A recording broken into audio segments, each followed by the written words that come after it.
There was once in the country of Alif Bay a sad city, the saddest of cities, a city so ruinously sad that it had forgotten its name.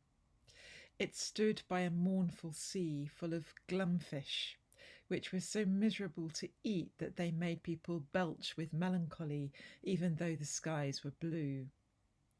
In the north of the sad city stood mighty factories in which, so I'm told, sadness was actually manufactured, packaged, and sent all over the world, which never seemed to get enough of it.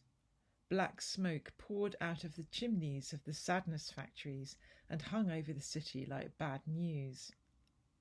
And in the depths of the city, beyond an old zone of ruined buildings that looked like broken hearts, there lived a happy young fellow by the name of Haround, the only child of the storyteller Rashid Khalifa, whose cheerfulness was famous throughout that unhappy metropolis, and whose never-ending stream of tall, short, and winding tales had earned him not one but two nicknames.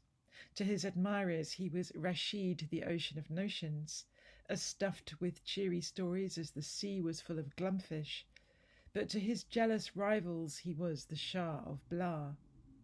To his wife, Soraya, Rashid was for many years as loving a husband as anyone could wish for, and during these years Haround grew up in a home in which, instead of misery and frowns, he had his father's ready laughter and his mother's sweet voice raised in song. Then something went wrong.